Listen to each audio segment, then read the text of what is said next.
So I can see that we are a diverse crowd, and what I would say is to invite you to just stop. We are very informal.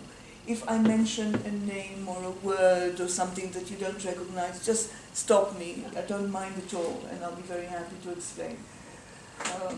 I should try to anticipate as much as I can, but I'll be grateful for you to. Okay.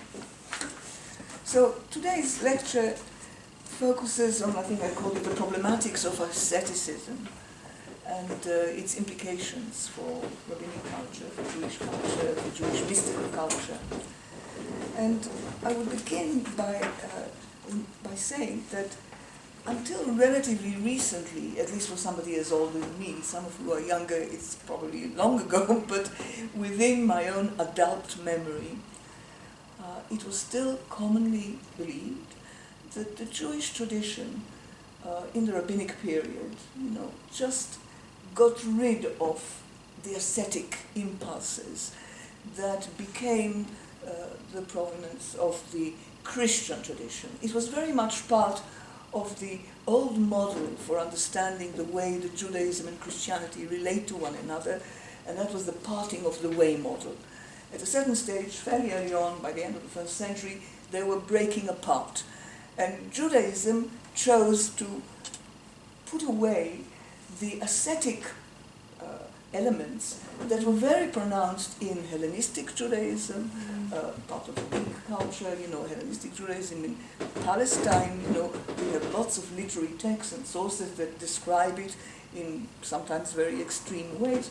So it was the Christian tradition that took it on and turned it into a certain ideal for the elite to aspire to and to practice, with the recognition that the majority of people would marry and procreate and live in the world, but the best would devote themselves to divine service by renouncing the world and renouncing sexuality, renouncing the world. I mean, the kind of belief that you can renounce procreation and sex is common in groups as the early Christians were, that believed that the world is coming to an end. So you don't think about the long-term future because it's coming to an end anyway. Everything will change. And when it becomes clear that it's not coming to an end, certain accommodations are made. And the formula that is associated with Paul, with the New Testament already, is that the elite would accomplish the ideal and the majority of the people would live a worldly life. And by contrast, as we were told, the Jews embraced the world, embraced sexual life. Marriage is a mitzvah, it's a commandment, procreation, the religious impulse is recognized, so there's a kind of affirmation of the world that was regarded as the path that Jews chose. And when I was a graduate student and when I began to work in the university, the last word on the subject that all of us were told to read and accepted was by a man called Urbach, Ephraim Urbach. He was professor of Talmud at the Hebrew University, a very powerful man in those days. And he wrote a seminal essay about asceticism in rabbinic tradition, in which he told us that to the extent that some elements of it, were present, they were quickly disposed of because of the tension of the separation from Christianity. So there was a kind of a boundary setting. That's not us. That's the Gnostics, the Manichaeans, that's the Christians. We have a positive attitude. We don't even have, he says, in rabbinic tradition, the kind of anthropological dualism of body and soul that is underlying this kind of choice of the ascetic, preference for the ascetic life, where you diminish the body in order to expand the soul. The more you diminish the needs, the appetites of your body, the greater your soul will be able to become. You can transcend the kind of sheer physicality. So he says, in rabbinic texts, although the concept of body and soul as two separate entities begins already at the earliest strata of rabbinic canonical texts, it is completely absent from the Hebrew Bible. The Hebrew Bible doesn't know. There is just one entity. The person is body and soul combined. There's no distinction. There's no afterlife. There's really a monistic worldview. So rabbinic tradition already has a distinction, but Urbach went out of his way, and he does that in other of his writings too, to show that body and soul are harmoniously combined for the rabbis. They are aware that there's the two separate, but they can't work. One can't work without the other. They're entirely harmonious in relationship to one another. And this view, in fact, has its origins in early modern Jewish historiography that began in Germany in the 19th century, where really, towards the end of that century, there was a kind of pride taken by the Jewish historian in stressing the world-affirming aspect of Judaism as opposed to Christianity. In a sense, it was a rehabilitation of what had historically been marked as one of the fundamental flaws of the Jews. The Jews are a carnal religion. This was the early Christian view of Judaism being carnal, involved in physicality, in sex. So that particular flaw is now embraced as a badge of honor. We have a sober, healthy attitude to life. And this emerges at a period, as I say, towards the end of the 19th century, the turn of the 20th century, when not only in the Protestant, but even in the Catholic world, there's beginning to be a certain embarrassment about the ascetic extravaganzas of the medieval tradition, this kind of horrible stories that sometimes border on pornography about the self-afflicted tortures of the people who are adopting the ascetic life. I'll read you a short statement from an English language source. This is William James' The Variety of Religious Experience. It's a real classic, some of you may know it. And he writes, "A strange moral transformation has within the past century swept over our Western world. We no longer think that we are called on to face physical pain with equanimity, accepting it without protest. It is not expected of a man that he should either endure it or inflict much of it. And to listen to the recital of cases of it makes our flesh creep morally as well as physically. The way in which our ancestors looked upon pain fills us with amazement. The result of this, and I'm skipping a bit in the middle, the result of this historical alteration is that even in the mother church, the Catholic Church herself, where ascetic discipline has such a fixed traditional prestige as a factor of merit, it has largely come into disuse, if not discredit. A believer who flagellates or macerates himself today arouses more wonder and fear than emulation, than imitation. People are frightened of it, they don't want to imitate it. Many Catholic writers who admit that the times have changed do so resignedly and even add that perhaps the return to the heroic corporeal discipline of ancient days might be an extravagance." So this is a quote from William James that I found says exactly what I feel was the mood in which this characterization of Judaism with pride and honor, yes, we are carnal, and that's healthy, that's the right way to be.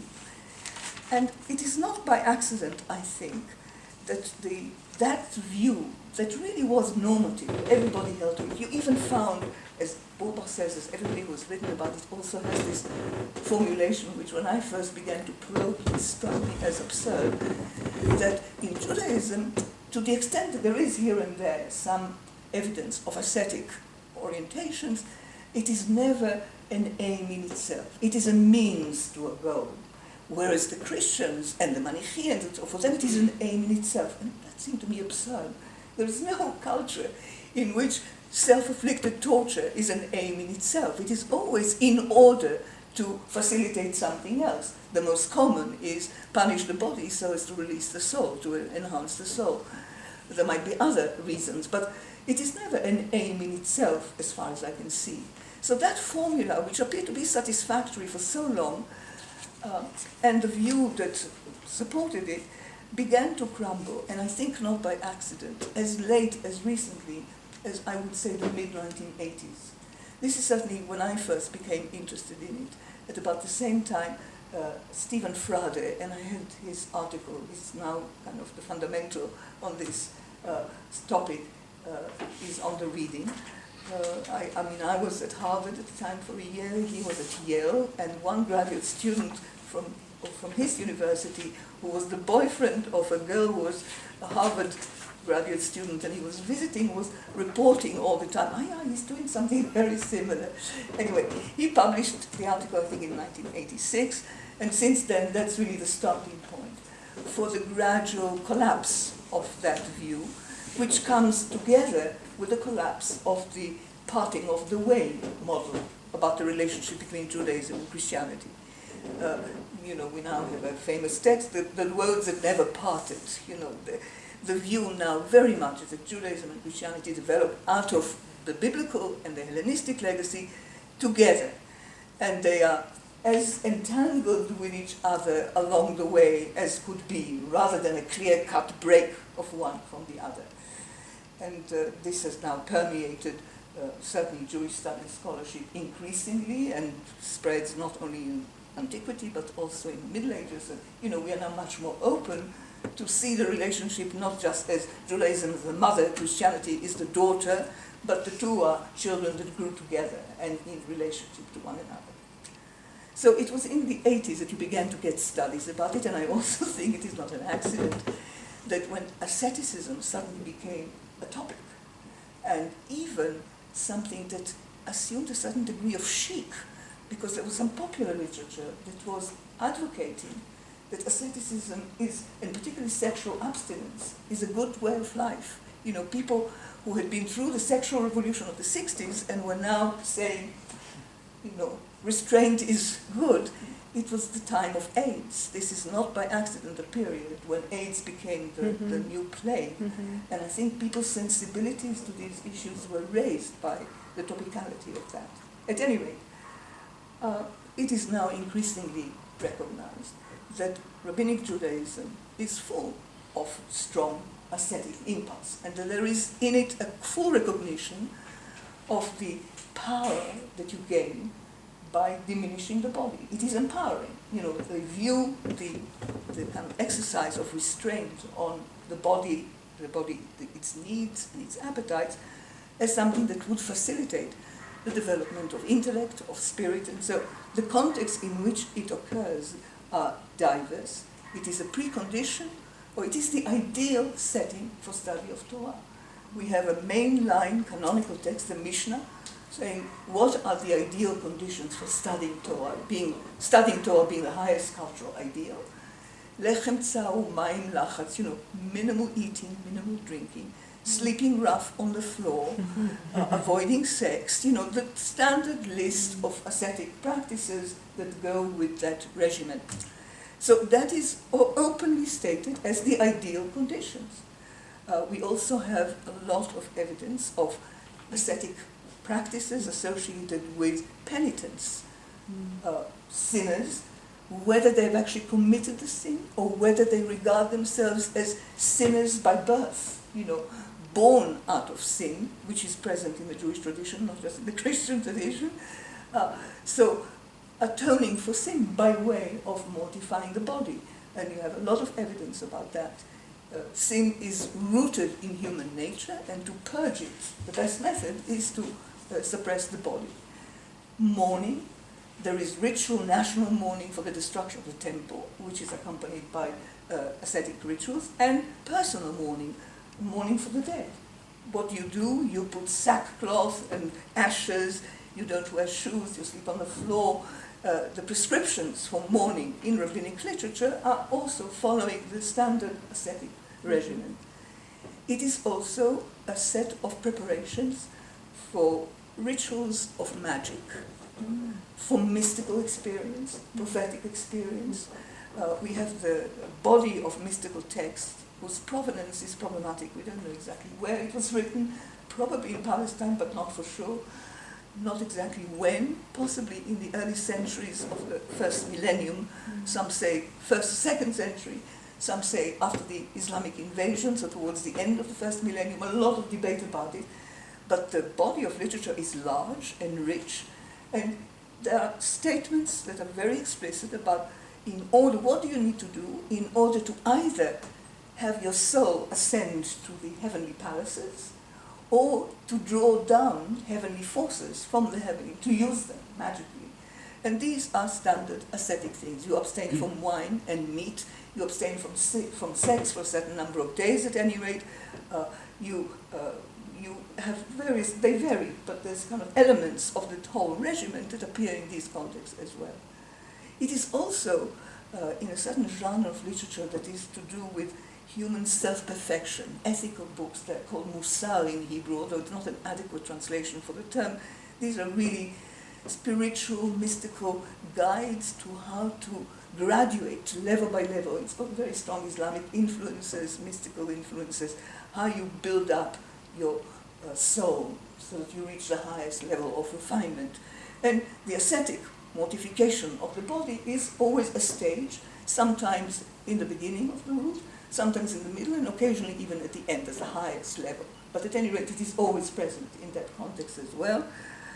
And there is even a particular type of ascetic mortification that is particularly present in some Kabbalistic texts, and one scholar, Javier, has highlighted it, which are part of the imitation of God tradition, imitatio Dei.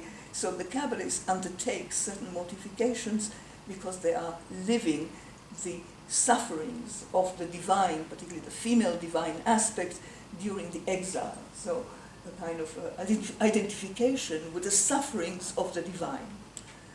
So you have a wide range of contexts in which ascetic practices are recommended or expected. And the fact, however, is that these texts stand in direct contrast or opposition to the world-affirming statements that are also present. Nobody can deny that, if you like, the kind of official face of Rabbinic Judaism is this: marriage is compulsory. You know, in the Hebrew Bible, it's not. The text that is used as the anchor for the view that be fruitful and multiply, you know, is a commandment. Probably in the syntax of the Hebrew text, it is simply an invitation. Go ahead. But the rabbis understand it as a command. It is the first commandment. So sex is commanded, marital sex. We're always speaking about marital sex. There is full recognition of the sexual needs independently of procreation as well. That is certainly the sexual need of the woman, and this is very striking. A woman is entitled by Jewish law to be sexually gratified by her husband on a regular basis. How frequently depends on the profession or the life circumstances of the husband. So if he is somebody who works from home, as a shoemaker, then he's got to do every Friday. A scholar too would be expected to do it once a week on a Friday. But if he goes on a lifetime of itinerary search for scholarship, as is a certain ideal, going away to study in places away from home where you can achieve much greater development, and there are certain models for that in the stories about the lives of the Tanaitic sages, the sages of the Mishnah, that is 2nd century, then you have permission to be away from your wife and to get her permission, her blessing for embarking on one of these long periods of being away from home, which is considered an ideal. And then you can be for years, you know, you can, and so effectively there is permission to live like a monk for decades within marriage. You marry, sometimes you procreate, you have children very early in marriage, and then for the next 40 years you don't have sex with your wife, or you wait as long as possible. So you use your energy as a young person to devote yourself entirely to study, and towards the end of your life, you would fulfill the commandment to produce at least a male and a female child, if you can. There are variations of practice, they're regional and different periods, but both options exist. So there is full recognition of the sexual need as something that is God-created. And there are plenty of statements in favor of the body. The body, nothing wrong with it. It is God-created, and it was created in order for the mitzvot, for the commandments to be fulfilled. And in fact, quite a few of the mitzvot of the commandments entail use of the body. So you are requested to look after it and to clean it and keep it in good order, to, you know, not to allow it to become decrepit. So this stands in direct opposition to the ascetic ideal. And my sense is, and I think most colleagues now acknowledge it, that this clash is never resolved, the whole of the rabbinic tradition, to this day. And it generates a considerable amount of tension around it. You know, people are conflicted about it. And you get extreme examples of the, Daniel Boyarin, who is also on the reading, calls them the married monk, you know, the men who marry but then embark on a lifetime almost of being sexually abstinent and away from their life and undergoing quite a lot of deprivation and suffering in order to study. So the famous Rabbi Akiva is perhaps the most famous, is the best known model, who married a woman. She gave him her blessing and he went for 12 years, then he came back and she gave him permission to go for another 12 years, and he acknowledged her help in a very moving kind of statement. Everything he says to his disciples when he finally returns, everything that I knew is hers, that I've learned is hers. But the fact is, his act is celebrated as a highly prestigious and a model for emulation. Her fate, effectively, she is also an abstinent, but what she is viewed as is somebody who sacrificed herself for her husband, you know. I'll say something more about what happens to the wife of the married monk, you know.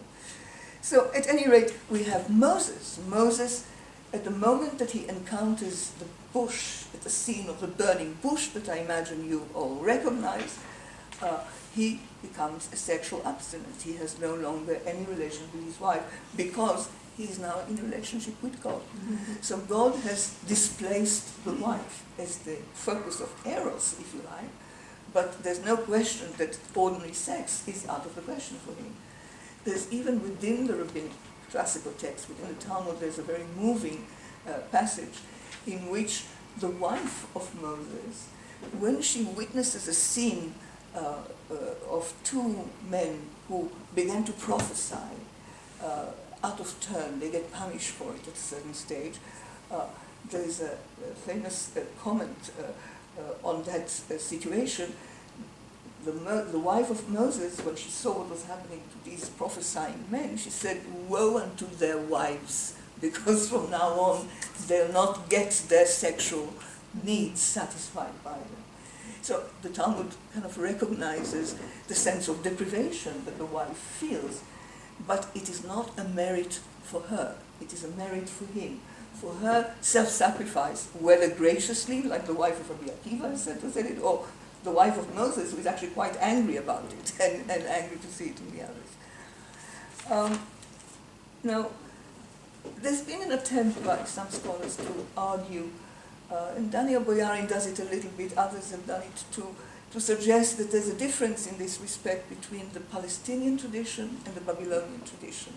But the Palestinian tradition, and you know that we have the earliest stratum of rabbinic literature is from Palestine, that's the Mishnah. And then the second tier, which is the Talmud, which is written like a huge commentary on the Mishnah. There is one composed in Palestine and another one composed in Babylon. The one in Babylon was composed, say, between the 3rd and they say the 6th century. Some people even say that there's a later stratum. And the Talmud composed in Palestine, the Jerusalem Talmud as it's called, slightly shorter, also from about the 3rd century until the 4th or the 5th century. So these two major texts, which ultimately are responsible for the shape of Judaism even to this day in many ways, had a slightly different attitude. People have observed that the Palestinian tradition, possibly because of the experience of Hellenistic culture, are more accepting of the ascetic, more in favor of the ascetic, whereas the Babylonian one is very worried about it and reveals a much greater tension about it because of the clash with the world-affirming face of the rabbinic tradition. But I'm less interested in that because the period I'm interested in is long after the conclusion of the Talmud. And by the Middle Ages, and certainly the early modern period, it is the Talmud of Babylon that dictates things. The Jerusalem Talmud is hardly ever studied to this day. You know, scholars study it. But Jews and rabbinic Jews and rabbis and rabbinic, religious experts generally are experts in the Babylonian Talmud, not even the whole of it, but the Palestinian one is more esoteric. So the Talmud that has the reception of the Babylonian Talmud is what has shaped the attitudes in the period with which I am concerned. And there, the tension over this issue is palpable. I mean, you read texts and you can see how conflicted they are and how unresolved the tension is. And I believe that the culture of the society, I'm speaking now not historically, somehow creates certain mechanisms that would alleviate this tension, would make it easier to manage, to live with, this is a kind of a functionalist view of the system, but I think it works in this case. The mechanisms I have in mind, one is to restrict, rather like early Christianity, restrict the ascetic life to the elite. So it is fine for rabbinic scholars who go away to study for years, but ordinary people, at least once a week, and the wife can demand it of her husband and he has to comply with her. And note that the wife is entitled to it long after she is of childbearing age. In other words, it's nothing to do with procreation. It is to do with her sexual needs, and they're fully recognized and legitimate.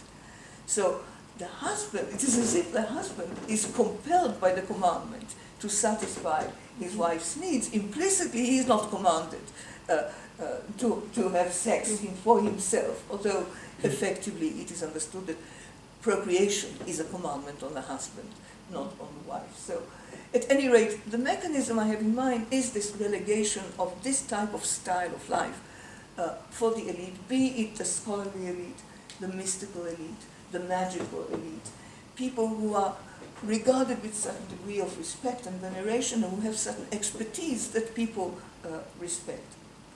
And the other mechanism, I believe, that is created as a result of this unresolved tension to alleviate it, to enable the system to function without exploding at every moment, is what I call the gendering of asceticism. So there's asceticism for men and there's something else for women. And this, I don't know if you realize immediately how bizarre this idea actually is. And I say that it is bizarre with a certain historical background behind it, because those traditions that have asceticism built into them, with maybe I know of one exception, maybe somebody else would know of one other, and that one is a very remote one in India, that, if men, and most of these societies, certainly Christian, Muslim, Jewish, the three that I'm considering as kind of most closely related to each other, both historically and in terms of where the Jews lived, the societies that the Jews lived amongst. They are just as misogynistic, if you like, as each other. They all put women down. They all have this dualism of body and soul. By the Middle Ages, they all relegate women to the pole of body and men to the pole of soul. This becomes a cliche in the philosophical literature, in the Kabbalistic literature, and it is exactly the same in Christian theological, from the Church Fathers on, and in Islamic literature, theological literature as well. So all these things are common, but both the Christian tradition and the Islamic tradition recognize that one way that women can transcend their physicality, their status as materiality, physicality, is the ascetic life. By virtue of becoming nuns, by virtue of renouncing the world, a woman can become like a man. She can become open to receive the divine spirit. So the ascetic life is the one way by which the gender difference to a certain extent can be obliterated. It's never complete, and we have a lot of literature now to show how the nuns, however educated they were, and however much they produced mystical literature of great quality, universally, were often controlled by men, but nevertheless, there was an outlet for it, and the root was the ascetic life, and above all, sexual abstinence. The Islamic tradition, which has a reputation for being so anti-women, so in fact, at its very earliest, Sufi tradition has a number of great Sufi mistresses, women who taught men and who had disciples and who were known as celibates. The most famous of them is Rabia al-Adawiya in the 8th century, but there's a whole list. If you look at a book by now, a classic of Anna Marie Schimmel about Islamic mysticism, she has a whole section on women in Islamic mysticism and a catalogue of hundreds of names, right down to present-day Turkey and Iran. And there, during the Middle Ages, there were Sufi orders for women, and celibacy was not, Islam is also torn about the ascetic life versus marriage and procreation. Islam is stuck with Muhammad, who had 7 wives, I don't know how many, who engaged in sex, and it actually has explicit condemnations of celibacy, which it associates with Christian monks or with Buddhist monks, and it denounces it. Nevertheless, within Islam, we have a rich catalogue of female mystics who are all celibates. Some are not celibates, but many of them who are. Okay, so I'm trying to suggest that the idea that the ascetic life is to be rigidly gendered is very bizarre, and as far as I know, almost unique. Does anybody know of other societies in which the route to the ascetic life is blocked? And I'll now show you how it is blocked, how firmly it is blocked. The Talmud, the Mishnah first, and then the Talmud, has a text in tractate Sotah, the tractate that deals with the adulterous woman. I should say that it comes from a context that is not legal. It's not a matter of law. It is that part of the Talmud, and that's much of it, that is not legal, but it gives you theology, it gives you philosophy, it gives you ethics, it gives you narratives, it gives you a whole load of everything that is not legal in the Talmud is what we call Agadah in Hebrew, legend. It doesn't actually reflect what it is. So it is not in a legal context, even though it's preceded by a legal discussion. And it comes up with a statement that there are 4 types of people who are classified, 4 categories of people who are classified as destroyers of the world, a very strong term. One variant says one word, mevalei olam, another one says mechalei olam. At any rate, destroyers of the world. And one of these 4 categories is the abstinent woman, the ascetic woman. In Hebrew, the term is purusha, parush. The Hebrew for abstinent is parush. It is the same word from which we have the Phariseans of the New Testament.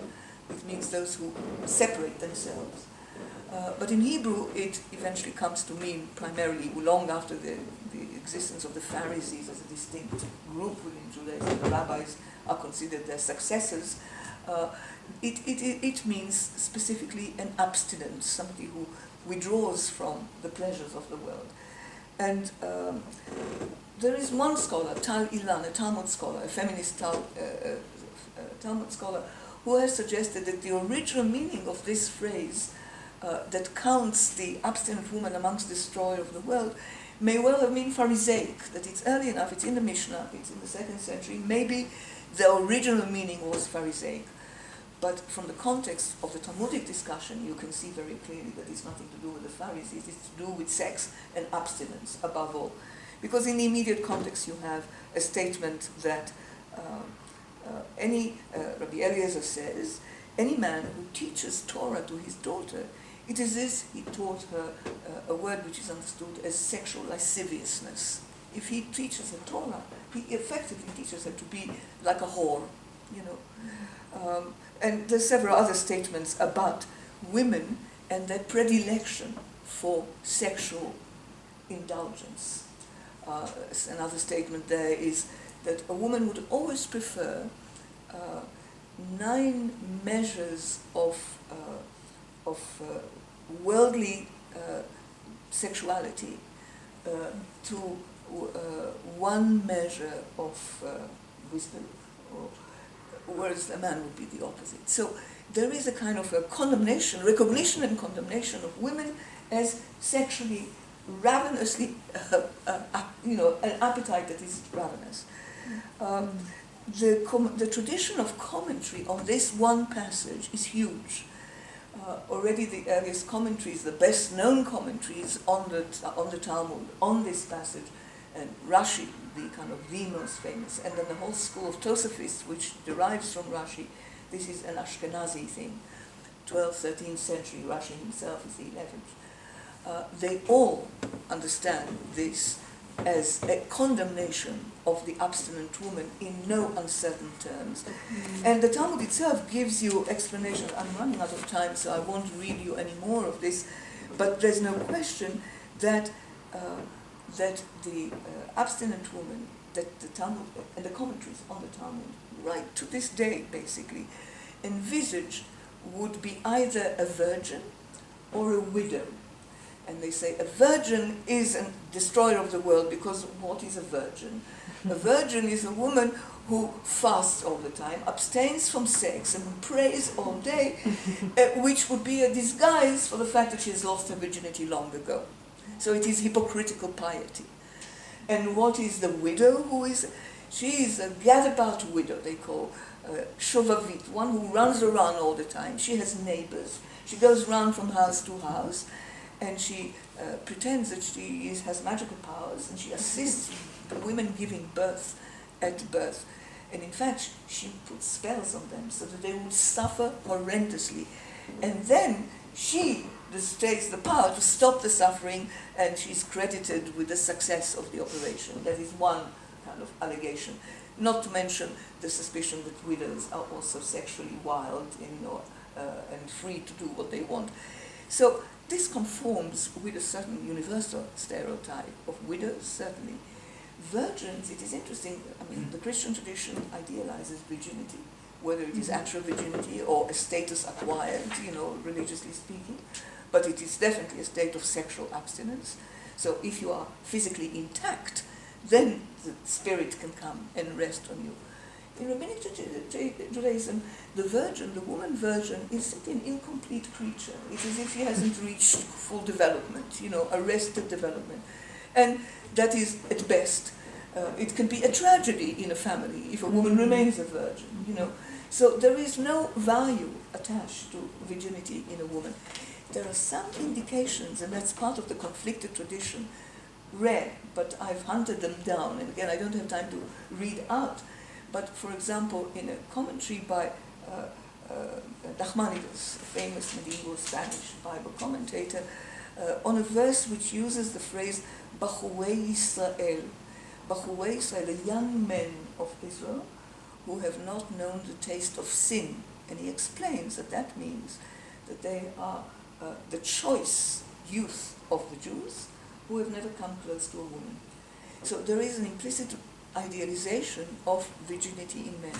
We also have a text, a bizarre text, unique, but nevertheless very intriguing, whose provenance is debated. It was first discovered and published in the late 19th century. Since then, several people have published it and tried to speculate about whether it comes from Provence, whether it comes from Ashkenaz, which century exactly.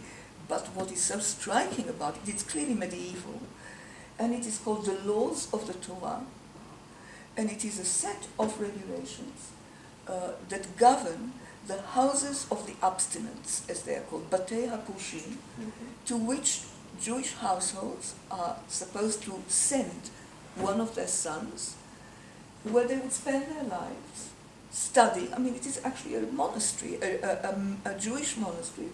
They would be taught by a yeshiva head, Rosh Yeshiva, who would not live there. He would be married, and he would live somewhere nearby. He would come at the beginning of the week, spend a week teaching these young men of Israel who were selected for it. They cite the model of Samuel, who was dedicated by his mother to temple service as a kind of a biblical anchor for this kind of unheard of institution. So he would come and spend the week with the students, or male virgins, and then at the weekend he would come to fulfill the duty of sexual gratification to his wife at home. And then before he comes back at the beginning of the following week, he has to purify himself. He has to ritually bathe, wash all his clothes, and to be purified from the sex in order to arrive at this. We don't know. The people who first Gidemonth, one of the 19th century scholars, published it, speculated that this must be some kind of remote ideal and that it never happened in reality. We don't know. The last person to have published it, and I've included it in some of the readings from the anthology Judaism in Practice, is Kana Fogel, an American scholar, and he has published an English translation of some of these regulations and has written a little bit about it. But nobody has resolved the mystery of where it comes from, whether it ever functioned. I said there are intimations here and there that the value of virginity in men is recognized. Nothing comparable for women. And bear it in mind also that when the commentaries on the Talmud explain what is Isha Pusha, as an abstinent woman, and they give the example of the virgin or the widow with all the packages of sins that they're supposed to conceal, it never even occurs to them to mention the married woman, who would be the counterpart of the married monk. You know, the married woman who chooses to go on a life of abstinence, even in order to condemn it.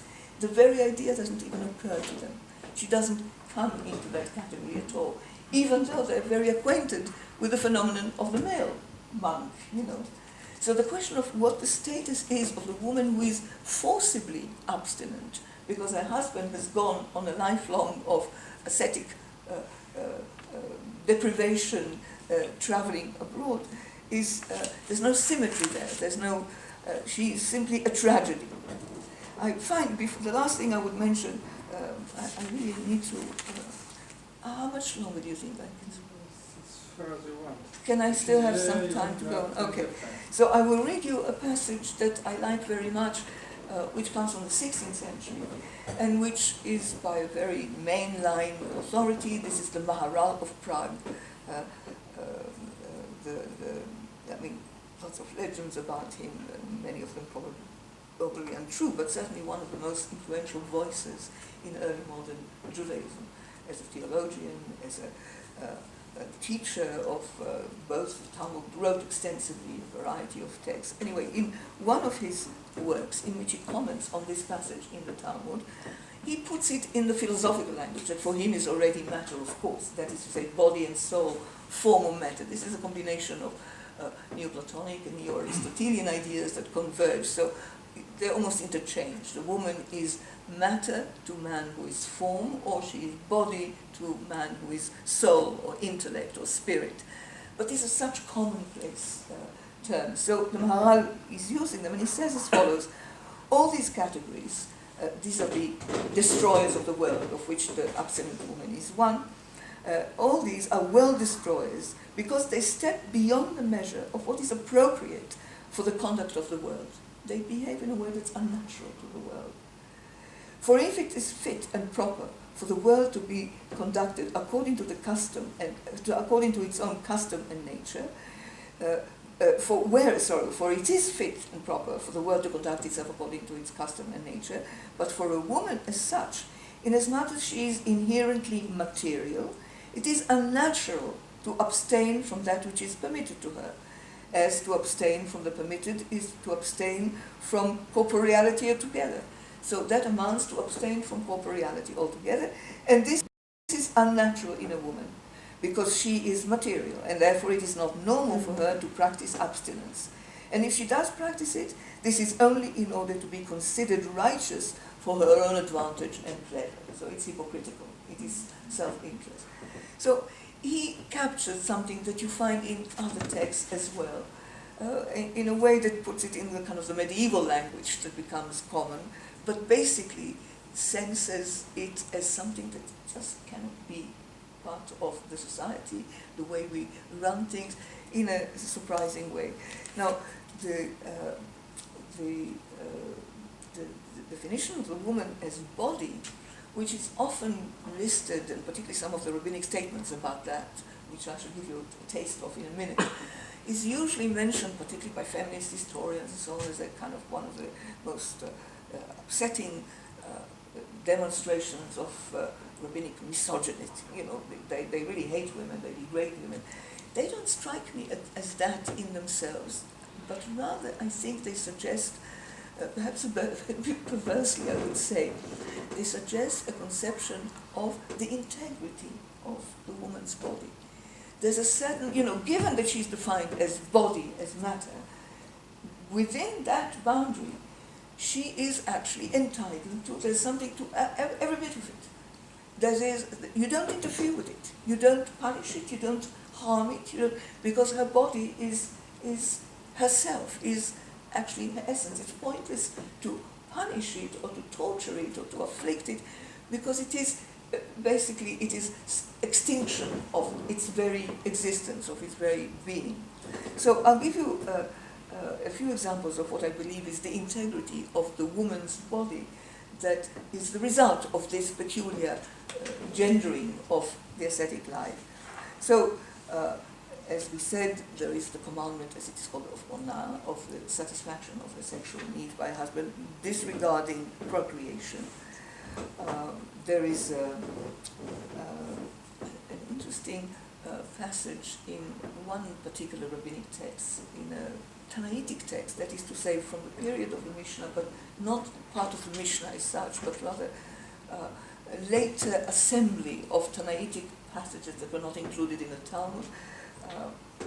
It is called the Tosefta, the whole body of the text, and in a comment there on the passages in the book of Leviticus that describe the rather disturbing passages in great detail, all kinds of excretions from the body that render you impure, at the time when biblical Judaism still had a system of ritual purity and impurity that entailed a great deal of ritual purification from each contamination by impurity from certain things. You had to go to the temple, and you had to offer a sacrifice, and you had to bathe yourself ritually and wait a certain number of days. So these things are described in detail in the book of Leviticus, around chapters 15 to 19. And Tosefta, this Tanaitic source, analyzes it. And here I owe the analysis to Charlotte von Robert, who's a wonderful scholar in Stanford, who has written a book about menstruation in Jewish and Christian tradition. And it is from her I learned to read this passage with attention. It takes the biblical verses that describe what is in the biblical text, a perfectly symmetrical, or almost symmetrical, set of prescriptions for the man and the woman who has become contaminated by the impurity that comes from sexual excretions. So that is, for the man it is semen, and for the woman it is menstrual blood. So the way the biblical text lays it out, it is almost the same. The only difference is to do with the duration of the period of impurity. There's simply a function of the fact that a woman's menstrual cycle means that she would be bleeding for, they say, up to 7 days. So she remains impure for 7 days, according to the biblical text. The rabbis make it much longer. And for the man, it is any emission of semen, whether it is through sexual intercourse, or it could be a nocturnal emission, as it is called, an accidental thing, as young people in particular, when you are very sexual, or masturbation, but any emission of excretion of sexual fluid from the male body is instantaneous. And and so the man remains impure only until the evening of that day, after he has washed himself. The rabbis notice that the biblical verses that describe the two cases, which are almost the same verbatim, are different in the matter of one preposition. In the case of the man, it says that when the fluid comes out of his flesh, mi basar, out of his flesh, basar is flesh, mi is a preposition from. So when it comes from his flesh, in the case of a woman menstruating, it is when the blood comes in her body. Now, it could be that this is simply a rhetorical, meaningless thing, because these two prepositions can be interchangeable. This is what I thought when I first came across this. Later thinking, I came to the suspicion that the rabbis who have such a sharp eye may well have understood something very profound, and that this is their way of doing it. And so they break the symmetry completely. The man is pure within a day because, they say, the fluid comes out of his body. Mm-hmm. And even the membrum, from which it comes out, is external to his body. The woman, they say, she is impure even when the blood is within her. And then they go on to describe the architecture of the female body in a way that mystifies people to this day, and various medical scholars have tried to guess what they mean by terms such as aliyah and lul and posdo. They use architectural terms, you know. But at any rate, it is clear that the blood inheres in the woman. It's not something that comes out of her. And so her period of needing to be purified is much longer. And I will mention here something which is one of my insights, which nobody has, I mean, I'm saying it around, I have not seen anybody else who shares it. I go and test it on people who are more at home with rabbinic texts than I am, to see if they agree with me. It struck me, although nobody seems to attribute any significance to it, that whereas men, I mean, it is true that the duty of men to purify themselves from sexual fluid, which was apparently an ancient tradition, died out at a certain stage, because the whole business of ritual purity and impurity became obsolete from the moment that the temple was destroyed, and there was no longer any way of purifying yourself. So the rabbis, to this day, you know, the norm is we are all perpetually impure, because there's no longer any means of purifying ourselves. There's no temple, you can't bring a sacrifice, so everyone is impure. And therefore, all the laws of ritual impurity, which were very complex and to do with foods and the contact between the dish and the food, all gone. The only one that survives is the menstrual impurity of women, about which they say it is not the actual impurity of biblical time, because of course that is gone, but nevertheless we preserve it. Why? In order to minimize sexual activity between men and women. Which effectively it does, because it means that for about half the menstrual cycle you can't have sex with a woman if she's said to still be nida is the term, menstruant. You know, it's a certain number of days after the blood has stopped, and if there's even a drop, you know, it gets prolonged. So it is interesting that the rabbis, on the whole, explain the peculiar survival of this one obsolete set of laws as a means of attenuating sexual activity. Not stopping it altogether, but attenuating, and whether they know it or not, making it permissible during the period of greatest productivity, when a woman is most fertile, that as it happens, whether they knew it or not, we don't know. But at any rate, for men, there is a tradition in the Talmud that at a certain point, after the destruction of the first temple, Ezra, the scribe, who is responsible for the kind of revival study of Torah and before the Second Temple period, he enacted a takana, an ordinance, that compelled men to resume purification after sex.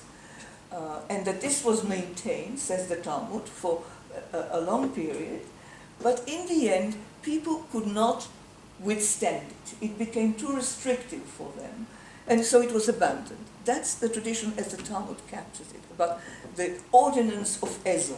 So there is a residual memory of men needing to purify themselves from sex, but the practice is not there, except that the practice goes on to the present day in particularly pietistic circles, against certain elites of men who accept a kind of a stricter regimen than Jewish law actually requires, traditionally have done it, would purify themselves from any sexual activity. And even present day Hasidim, the kind of Hasidim that I've studied, the Eastern European Hasidim, the men bathe, some of them every day, because you have to be pure before the morning service, before you come to the sancta, before you come to any preoccupation with holy matters, before prayer and before study of Torah. So they do it. They do it on a regular. My son, who was brought up in a completely non-observant way, had his bar mitzvah run by a friend of mine who is a Hasid, and he took him, age 13, to the mikveh in London at about 6:30 in the morning before his day, as part of the, he was now a man, you know, he was a proper man. So in a sense, there is survival of the symmetry that the biblical text has, which the rabbis destroy in the coexistence of men's need to purify themselves from sex. That is a pietistic thing. Not everybody, but people choose to do it. And the universal demand of women to purify themselves. A certain restoration of the symmetry. But there's one big thing in which they're not symmetrical, and that's the one that seems to me very significant and that nobody seems to pay attention to, and I wonder how you would respond to it, and that is that men purify themselves from sex. So they have, before they go into the synagogue, before they go into study, they have to ritually purify themselves. Women are impure when they are not sexually active. That's the period when they are considered impure. They are pure when they are sexually active. So, and this is part of what I said, is the integrity of the female body. You know, the purity of the woman is precisely when she is sexually active. So they're not symmetrical. They mirror each other by contrast and reinforce my sense of how deeply seated, how profound this gendering of the ascetic life and of sexual abstinence and practice is. And I'll tell you that I'll skip all this, but I will give you some examples of the way the rabbis demonstrate, tell you that a woman is physicality, the kind of misogynistic text that I would like to read as evidence of the integrity of the female body. Famously, we have this in the Brachot in the Talmud, a hand's breadth, tefach b'isha elva. Even a hand's breadth exposed of a woman's body is like her nakedness. It's as if she was exposing her genitals. Now the discussion goes on to say it's even more strange and powerful. It says, why did he have, the typical way the Talmud asks, why did he have to say that? Because it is ostensibly superfluous. Because the one sage who spoke just before him already said that the jewelry that a woman wears on the outside of her body, like earrings and rings, are exactly the same as the jewelry that she inserts in her genitals. So we know that in antiquity they did. And there is a term called Humanas. I mean, the commentators then speculate about exactly what it is. Apparently it is a kind of thing that was inserted in the vagina. So this rabbi said there was no need to say that this much of a woman's hand is her nakedness, because in any case, you look at a woman, it's exactly the same whether she has her earrings on her ears or her ring inserted in her vagina. She is genitalia herself. The whole of her is sexual. But so then there's a response to this challenge. No, he needed to say that because he wanted to apply it even to his wife at his home. So it's not just any woman, but even his wife, is entirely sexuality. Nothing else is there but sex. And then it goes on to explain. Anyone who looked at the little finger of a woman, it's as if he looked at her nakedness. Anyone, and then it goes, again, saying, it is as if he's looking, it says, it's as if he looks, and the text uses an interesting term, כאילו הסתכל במקום הטורף, the place of the torif. What is torif? If you look into dictionaries, they have two entries. One is the one that you would know if you've ever worked in medieval Jewish documents, so it is the substantial part of a document, an official document. So you have the preliminaries, with the names and so on, the addresses, and you have the final withdrawal, with the signature and the name and the concluding formula, and then the substance is the torif. And then I have a separate entry as a euphemism for female genitalia. And I suspect that it is one and the same. In other words, that the women's genitalia is the substantial part, is her substance. I mean, that's my own contribution to Hebrew lexicography.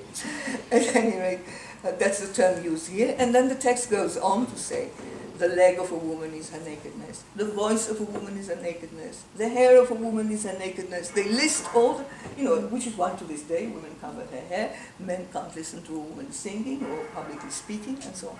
And then the nice sentence, any conversation of a woman is nothing other than divrei ni'ufim, is words about lasciviousness, about sexual lasciviousness. So, you can see why women have felt that this is misogynistic and have been very angry with it. But the point of it is that a woman is entirely conceived of as sex. And that's how it functions. You can see in the Talmudic discussion and in later rabbinic literature, if a woman is present, then there's sex.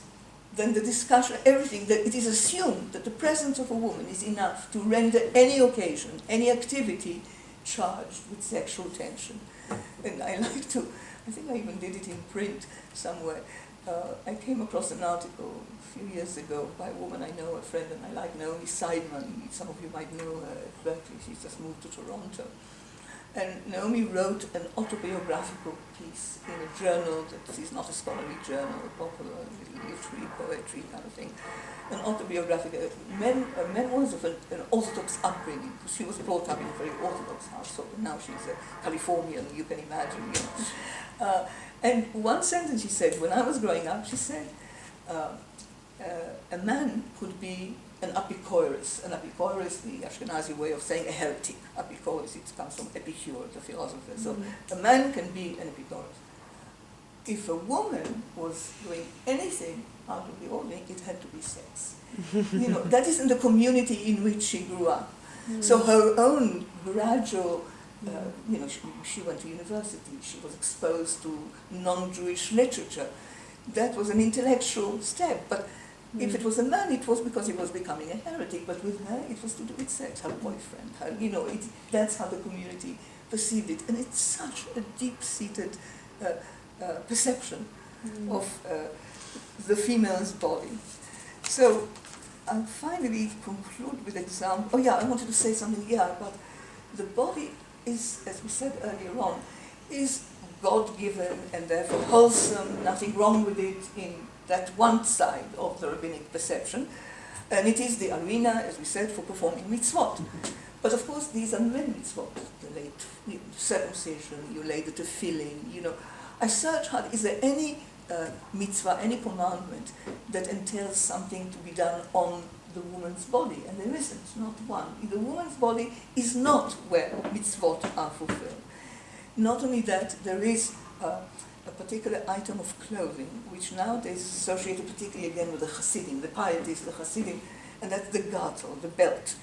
A belt that men, and you might have seen, if you see Hasidic men who wear this long jacket, always has a kind of a rope or a thing to tie in the middle of the body, and that has an explicit rationale to separate the upper part of the body, which is the intellect and the spirit, from the lower part, which is base materials, physicality, sexuality.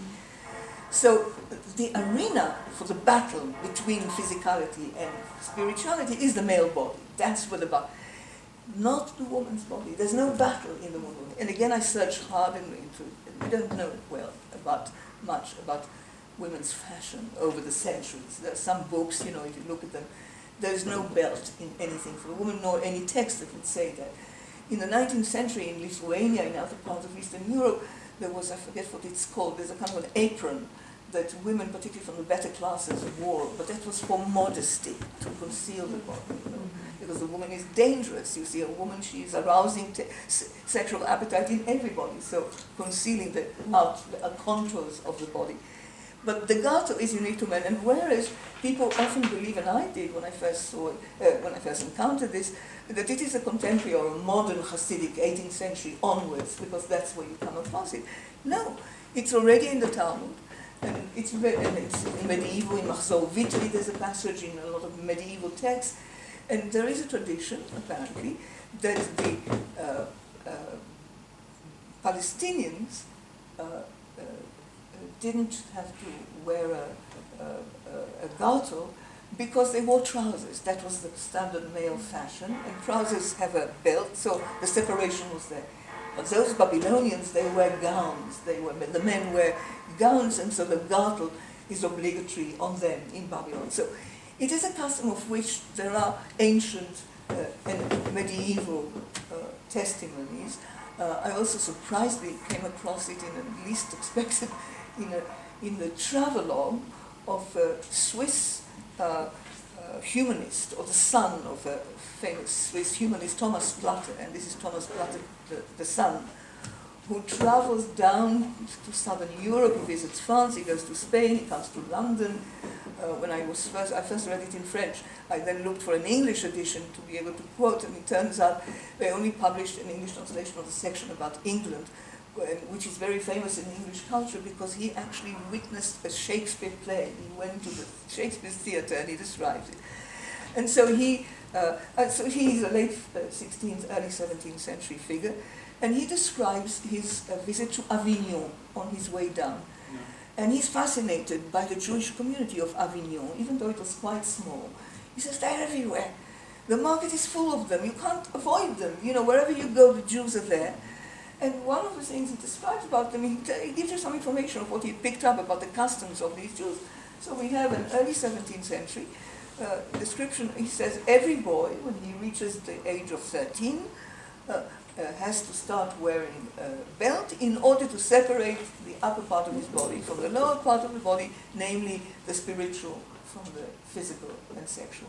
So it's a long custom, even though we think of it much, we are familiar with it in more recent time, and it is another symbolic representation of the difference between the male body as the arena, where the battle is fought, whereas the woman is calm. She's all nakedness, she's entirely sexual. And I'm really going to conclude now, but I would just say, maybe what I would do is perhaps, I don't want to go on for too much longer, but I would take a little time from the next class to give you a set of literary examples, because the problem is that this is not a topic for standard rabbinic texts. They don't identify this as an issue. They don't write. We don't have a tractate of the abstinent, like we have a tractate of the adulterous woman, or we have tractates that are specifically concerned with women about marriage, about divorce, and so on.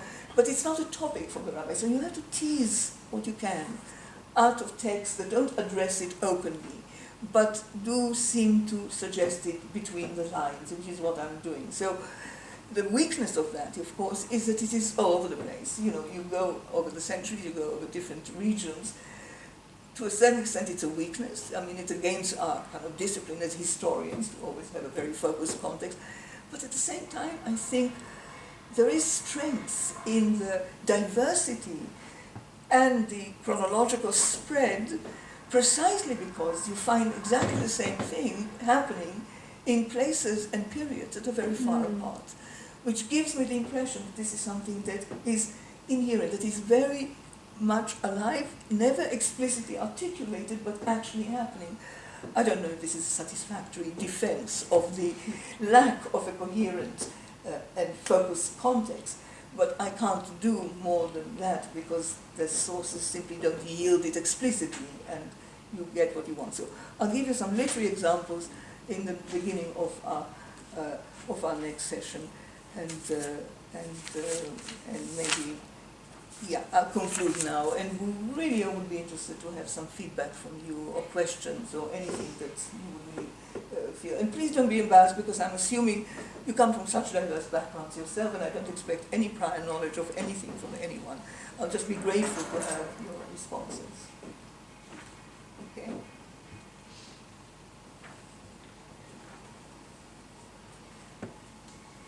It's interesting how somebody has to break the ice. Since nobody is asking. You talk about the Perusha.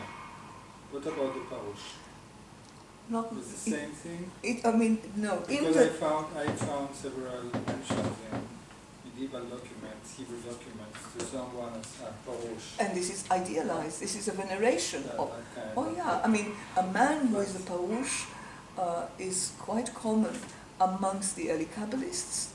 This attribute, this epithet, Parush, very common in Kabbalistic circles, and the Kabbalists traditionally were very inclined towards the ascetic life, particularly Safed's Kabbalism, which generates quite a lot of texts that advocate it as part of the spiritual path to perfection, and various other reasons are given, but anyway. So yes, Parush, there's another, the terminology that you look for, that I look for, is Parush is one of them.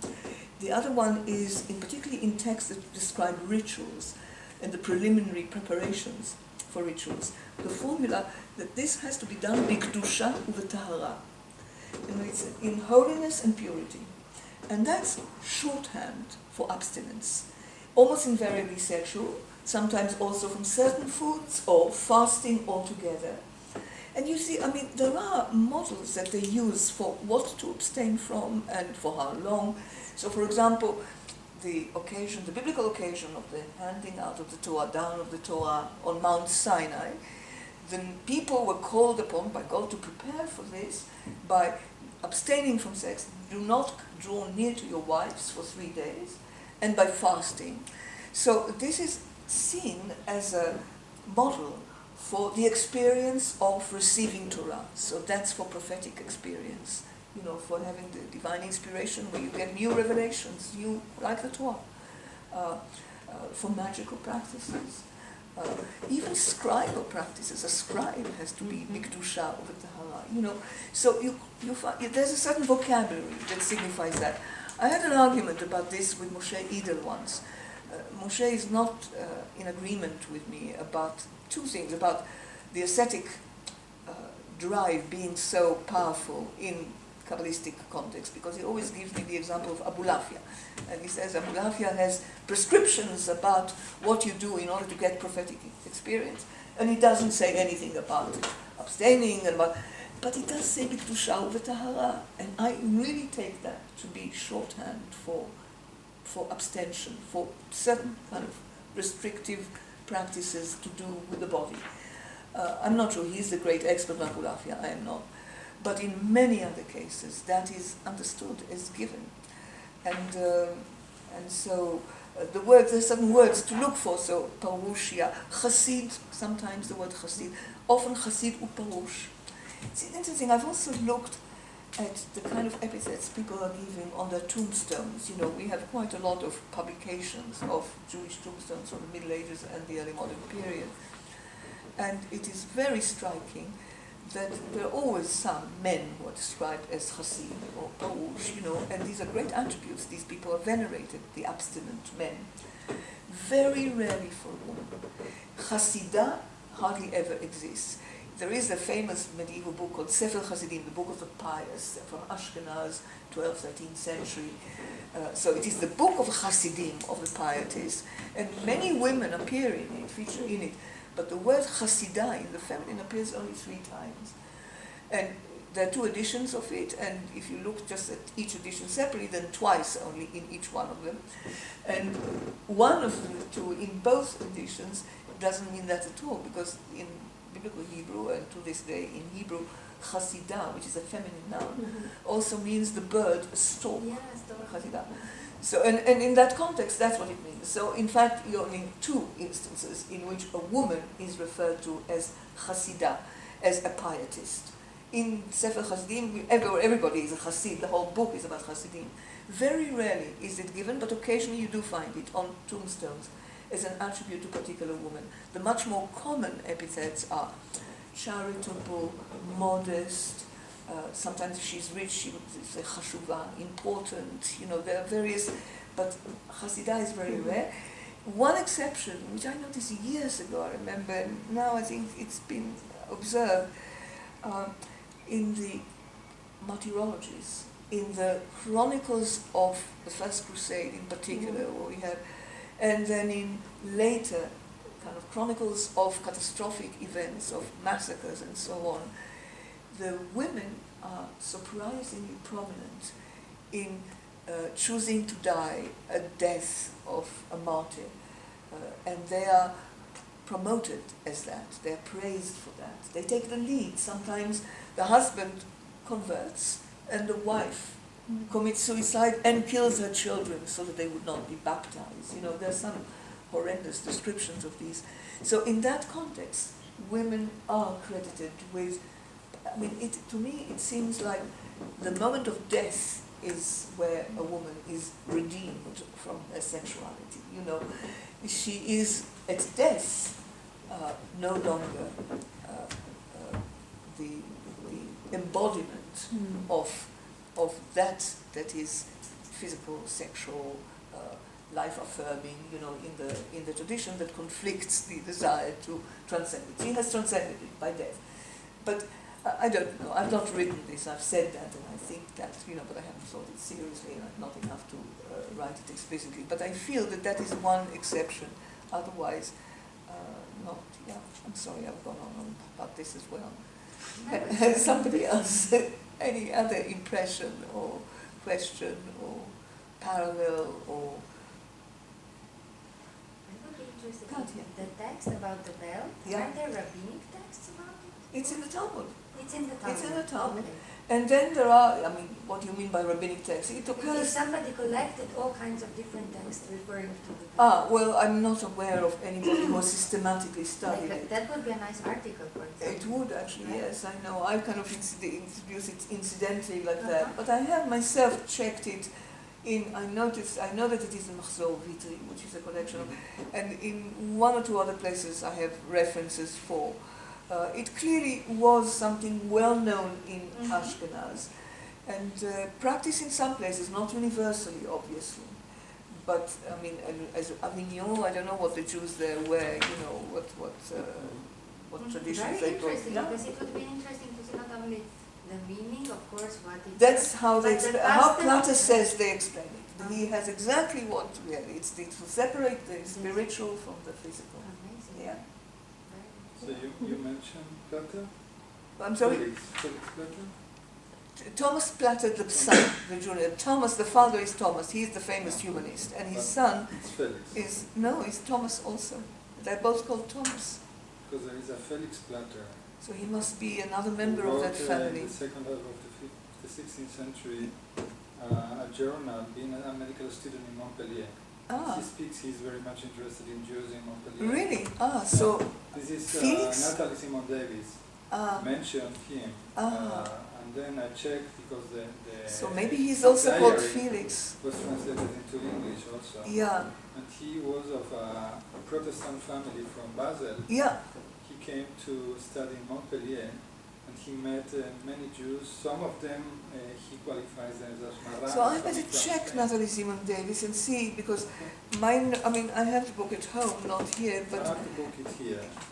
that the one, last- the Felix Platter. Felix Platter. See what you can find about Thomas Platter, the son, Junior, because that's how I remember it. That they were both father. Maybe it's another son, or maybe my memory fails me here. I learned about it not from Natalie Davis, but from Maurice Trigel in Paris. Yeah, this Felix stimulated his father to write an autobiography, and his half-brother Thomas to compose accounts of his Okay, travels. so there's two brothers. Yeah, Yeah. I didn't know Yeah. the other one. Yeah. Oh well, that's useful. Yeah, and he's interested in the Jews in Montpellier. I'll have a look at that as well. And that's very interesting. I think that Natalie Simon Davis, she mentions in her article on Rabelais, Yeah. on the Jewish Yeah. background of Rabelais, Yes. and Felix Platter pays attention to many Spaniards living in Montpellier, most of them from Aragon, and many of them claim to be of Jewish origin. Converso origin, So, yeah. and they are really Marranos, and he has some contact with them. And he describes all kinds of customs. and Definitely make sure to get a hold of it. So you say it's been translated into, it was presumably written in German. The journal of Felix Platter in Montpellier has been translated into English. Into English. 1961. I'll have a look. I'll certainly get a hold of it. Yeah, that's lovely. Yeah, thank you. That's one, but I didn't know that he had a... Yeah, of the other. So we have completed that. Yes, you look up the Avignon descriptions. Yeah. Any more? What about Kabbalah? I mean, 13th century, there is this, I don't know if we could describe as a revolution, because it was a very minoritarian thing in the 13th and the 14th century. But how did it affect this, Well, I mean, the women's spirituality? well, you at see the this, time? yeah, Because it's, this is, there are no women. exactly, this is what started me on this journey. My original question years ago was, why are there no Jewish women mystics? Because that's the one avenue that both the Christian and the Islamic tradition opened up for them. And you have some glorious, venerated saints, even though some of them were burnt at the stake, but nevertheless, and the most significant thing for me is not so much what they were, but that their tradition preserved their memory. So both the Catholic and the Protestant and the Islamic tradition of all these branches preserve the tradition. They copy the manuscript, they publish the text, they are alive in the tradition. Whereas I am inclined to believe there probably were women who were interested in mystical experience. Maybe they studied mystical texts. I mean, I have a few scattered comments, incidental comments, no information, just one man, this man Ellenburg or Eilenburg, it's not sure how his name, manuscript, also a 16th century manuscript. He describes his mother, who died. They go on pilgrimage to the Holy Land. He's a Kabbalist, and he describes his mother as a great pious woman who was virtuous. He lists all the other female virtues, and she said, and she studied Kabbalah. And she died on the way from Safed to Jerusalem when they were in Palestine. So one sentence, mentions. There probably were. The significant thing is not what there was, but the fact that the tradition did not preserve it, chose not to preserve it. That became very clear to me when I looked at the Hasidic case in the 18th and 19th century, and we'll talk about it in one of the later sessions. There are traditions that I believe are probably authentic, or at least capture something of the genuine historical memory. Not a word about it in Hasidic literature until the 20th century when scholars discover it. It is discovered as either an oral tradition in ethnographic expeditions of Eastern Europe, and scholars record it, or some family manuscript that somebody. No public presence of it at all. The tradition is not capable. It doesn't have the tools to capture it. It cannot see it. So women, I don't know of women in Kabbalah. I mean, again, one of my arguments with Ida, who is a friend and whom I respect immensely, but we disagree very much, I think, about the relationship between the emergence of a female aspect of the Godhead in the Kabbalah, the Shekhinah, the Malchut, that very dynamic entity that, the Kabbalists speak much more about the female aspect of the Godhead than they speak about any other aspect. She is at the center of events all the time. The relationship between that and the position of women in the society that produces these texts. And Ida sees a kind of a harmonious convergence, and he believes that, that affected the way men behaved with their wives. And I think there's a complete displacement, that there is a sublimation of the physical marital relationship with the wife, and that the more you speak about the Shekhinah and how wonderful or suffering or how horrible she is, she sometimes is, and the less you have at all to do with the woman, flesh and blood in your society. I have a lovely illustration of this. I don't know what value to place on it, but that it is actually really displacement in relatively late 19th, early 20th century Hasidic tradition from, it comes from the Chabad school. And it is about two wives of two great Hasidic rebbes. One is the wife of Rabbi Yitzchak of Lubavitcher, a very famous Hasidic master of the late 18th century. And the other is the wife of Shneur Zalman of Ladi, the founder of Chabad Hasidism. They're both contemporaries, they're also the two families married into each other. So the two wives are having a conversation when they're meeting at a wedding somewhere. And the wife of Levi Yitzchak of Lubavitcher tells the wife of Shneur Zalman of Ladi something, and incidentally she mentions, where last Passover, when we were all sitting around the Passover table, such and such happened. So just incidentally, the wife of Shneur Zalman of Ladi said, you want to say that your husband lets you sit at the Seder table? So the wife of Levi Yitzchak of Lubavitcher says, yes, of course. So they go home, and the wife of Shneur Zalman of Ladi is very unhappy, and she says to her husband, the wife of Levi Yitzchak of Lubavitcher sits at her husband's table for the Seder. What are you going to do about it? And so he said, you want to? Fine, next Pesach you sit at my Seder table. So then she does. And he conducts it. We don't have details about how private it was, who else was there. It's all kind of a hagiographical tale, but it nevertheless captures something. So they sit at the Seder, and the Seder goes on. And then comes a moment when he conducts the Seder, and he recites a particular passage, B'yad chazaka u'vizor netuya, and he points at the plate on which the matzah bread is sitting, matzah. Matzah being one of the designations of Shekhinah in Kabbalistic literature. He points at that, and at that moment his wife faints, and she remains unconscious for the rest of the Seder. And the next morning, when she gets up and she's awake again, and he sees her, he says, "You see." And so that is such a concrete example. She is displaced by the matzah. There's no room for her at the Seder table because the matzah is at the Seder table. And there are other such indications, that, to me at any rate, that this is really not... I think Moshe Idel has a vested interest in rescuing the situation for women, and I don't see it as, I suppose it's easy for me because I'm not observant and I'm not bound by these restrictions that Orthodox women are struggling with, and I have a lot of respect for those who are trying to loosen them and to create a more egalitarian framework. I understand it. I kind of am irresponsible because I'm not part of that myself. I look at it with tremendous interest intellectually, but it's not existentially significant to me. So it is easier for me to say, this is wonderful, the integrity of the female body as vagina, as genitals, it doesn't offend me. I find it an attractive and interesting idea, an interesting explanation for something that bewildered me. But for a woman who is living within that community and operating, this is an insult of the first order, and I understand the anger. But I think Moshe, because he is much more observant and belongs to a kind of an Orthodox, for him it is important to rescue this and to dignify it. And for him, I think it is important to stress.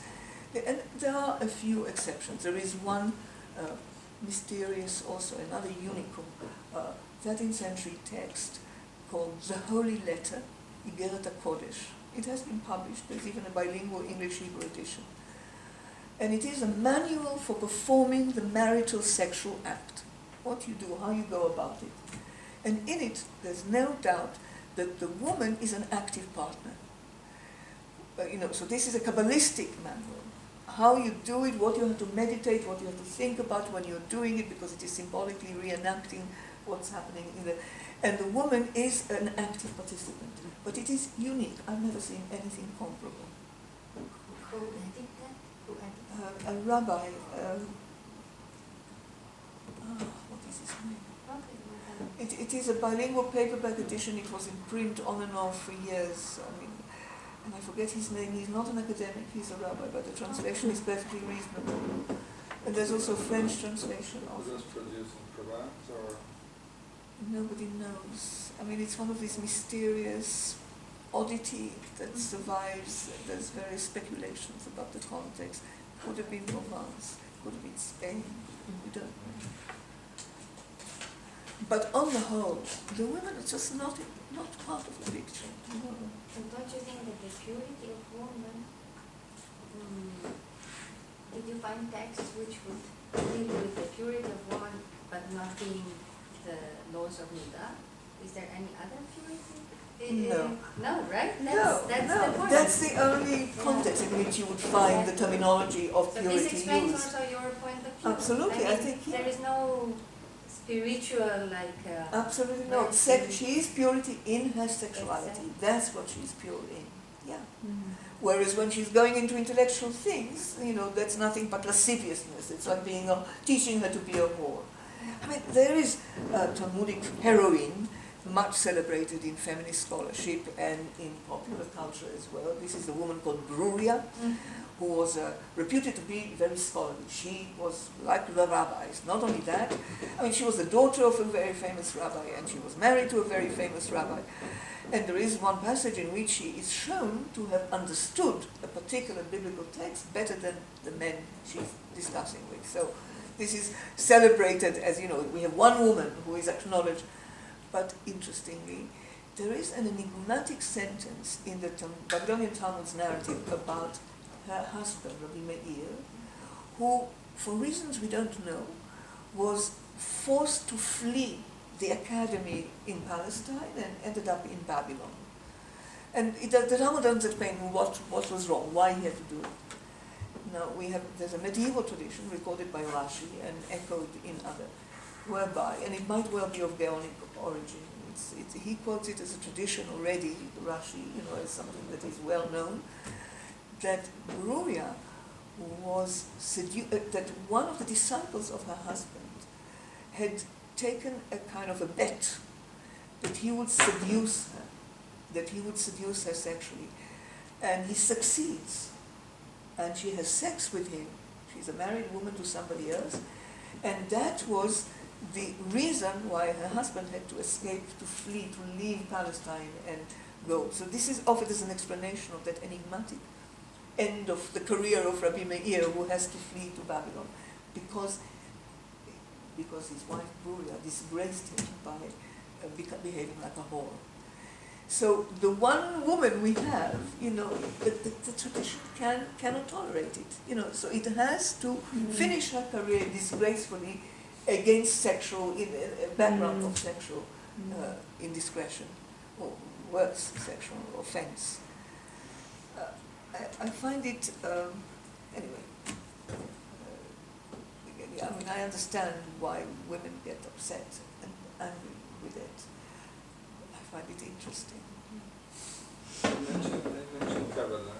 Yeah, so in Kabbalah, Last question. asceticism is very common in that So context. what about, Kabbalah was an internal movement, now going outside, City of Women, the great women's revolution by the end of the 14th century, according to feminist historiography, in the West, in France and maybe Catalonia also. What about Judaism? How did it affect? Because women you start to deal with are those prophetesses from Spain, 16th century. We will have a matter for discuss. Yeah, we'll discuss it in that context. But previous to that, 14th century, early 15th century, I don't see any presence of women in religion. Well, it's, even if we have very educated women.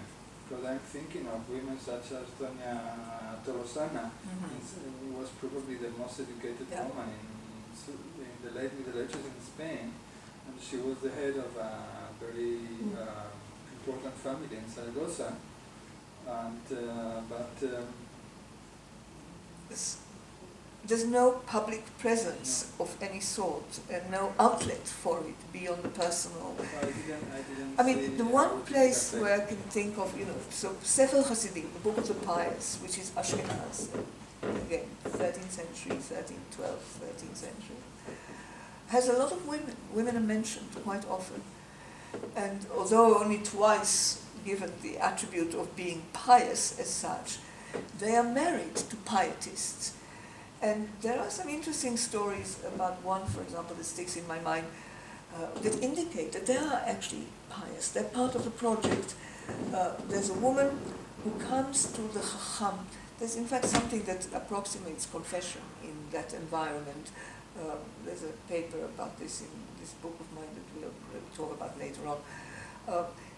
So the people are advised in the book several times, if they encounter a situation in which they don't know how to behave, what the appropriate thing to do is they should go to the Chacham. They call it Chacham, which is not the usual term in the Ashkenazi environment, but he's the learned man in their locality, and tell them what troubles them, what particularly if they've committed something they think is a sin, and he will tell them what they need to do, what penances they have to perform. So this woman goes to the Chacham and tells him that she thinks that she and her husband are committing a terrible thing, because what can she do? Her husband doesn't buy books. He could buy books, and he's not interested in buying books. And she tells him that in order to force him to buy books, she has withheld sexual services from him. And the Chacham tell her, you are doing the right thing. This is your intention is very right, but you mustn't withdraw your sexual services from a husband. So go back to him and give him yourself for sexual services, but try to find other ways of encouraging him to buy books. So it's interesting in different ways. It's interesting because she's one who probably doesn't read, but wants him to have books, and thinks that is a virtue that he should aspire to. And then she is withholding sex, which we have lots of traditions about this in different other cultures, and the sage compels her to abandon this method. There are other indications that women, that there's no attribution of scholarship to women, but there is certainly, they're more high profile in the text than in many other works we have, you know. In that kind of Mursal genre, I don't know, it's difficult to classify Sefer Hasidim, it's got lots of different genres in it, but it's got lots of kind of tales about morality, you know, with lessons, you know, how you can, what you would learn from it. And these tales unusually feature women quite often. Indeed, one can say the same, and part of my debate, again, we'll talk about it when we come to the lectures with 18th century Hasidism, where I argue that women are completely hermetically sealed out, you know, completely out. But women are very prominent in the hagiographical tales, you know, and some of them are described in very positive terms, being very charitable, very virtuous, very modest, very good. So they're clearly present. But there is certainly no institutional framework for them to be engaged in the project of virtue or piety or scholarship. And even the literary sources don't give us anything to hang it on. It's intriguing, I really don't know. Amongst the Kabbalists, until Sabbatianism, there is certainly no, although I'm sure there were. It's like this one woman in this manuscript, you know, from this Ellenburg, not remember, a German Jew, who describes his mother as somebody who studied Kabbalah, you know, a unique voice, you know, and, there might be a few others, but one thing perhaps I should mention, the widows. Widows are liminal creatures. Widows, in terms of gender norms, are somewhere in between. You know, they are no longer sexually active, and so to an extent they have greater freedom, you know, to do certain things that while they're married and procreating and doing their thing, they would not do. And historically we have evidence of widows. I must remind myself that I want to start when I go back to what I'm leaving out today. This is my silly old age memory. Thank you all. Brilliant. That's exactly what I wanted. Bear with me a second.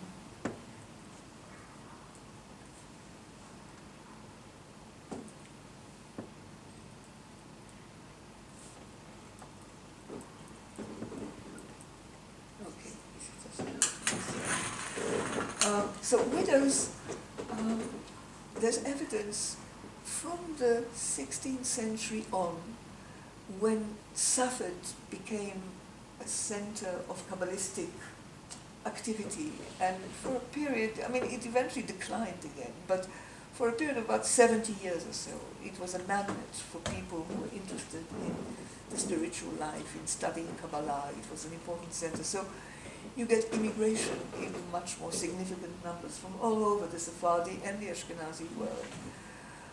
A lot of Sephardi presence. I mean, the whole community becomes very Sephardi by its orientation, even though the focus of it, Isaac Luria, is an Ashkenazi, and he himself accepts certain Sephardi customs as well. So you get evidence about widows, the large number of widows in Jerusalem, for example. Ovadia of Bartanura, an Italian Jew, describes the extraordinary number. I mean, he gives statistics which we cannot verify, but hundreds of widows who arrive as pilgrims to the Holy Land, to die in the Holy Land. Other sources describe sometimes grossly, implausibly inflated numbers of widows, Jewish widows, and a little explicit indication of what that might have meant for them. This is the context in which I see it. We have the only Jewish female voice we have from the pre-modern period, Glickl of Hamel. This is one woman late 17th, early 18th century, German, from Hamburg, but then lived in France, in Metz, in Alsace, traveled all over, quite a well-to-do merchant family, who, thank you, Blickel, she gave us a text that she wrote, and we know that she wrote it in Yiddish. It's the only voice of a woman we have. I mean, it's quite extraordinary. It's rare enough in European culture generally, but in Jewish culture it is unique at this stage. And her book is a one. She's a very gifted writer. She writes in Yiddish, which is her vernacular, and she describes many aspects of her life, events in her life. She describes, for example, she lives through the great upheaval of the Messianic movement that will be the subject of one of our sessions, the Sabbatean movement, when everybody was packing their bags and expecting to be miraculously transported to the Holy Land. This is in the 1660s.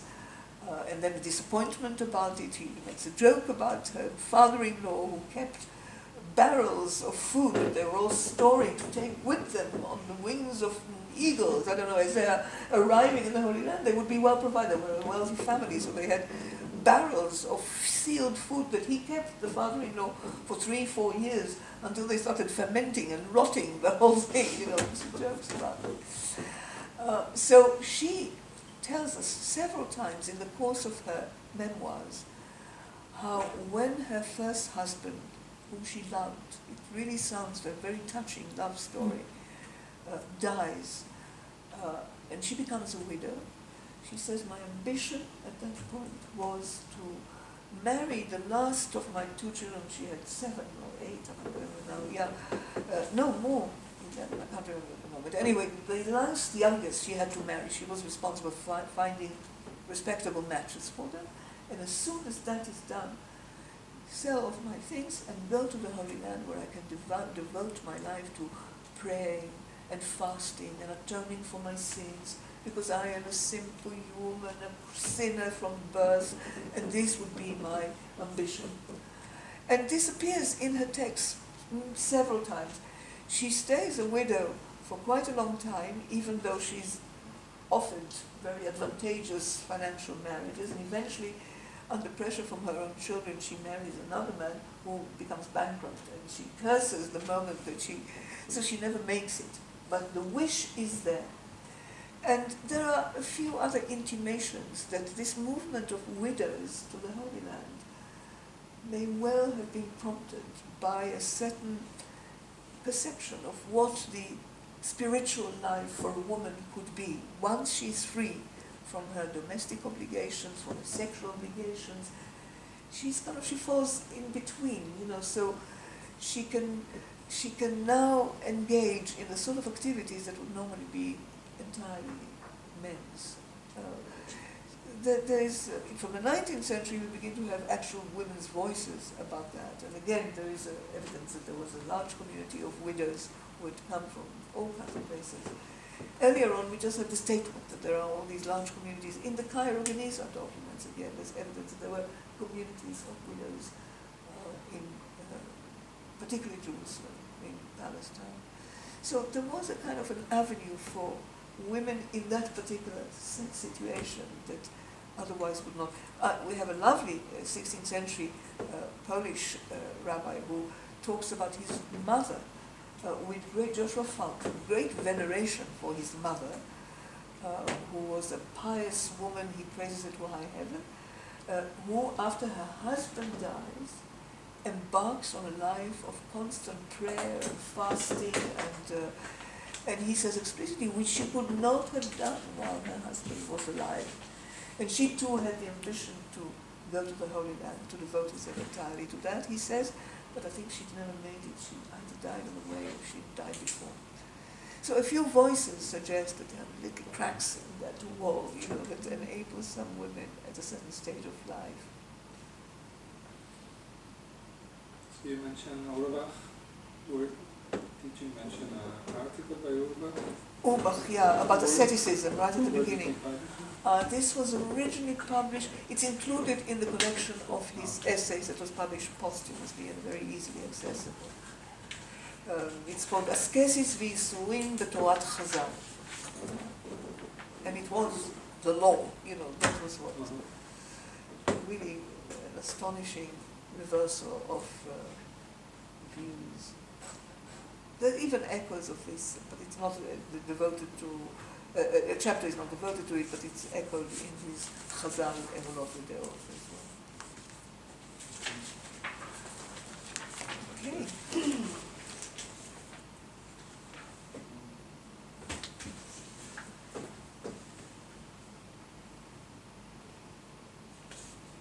And if anybody thinks of something that they would like to raise or ask or send me an email or before next week if you like, I can give it, I can say it, it is Yeah, can you circulated.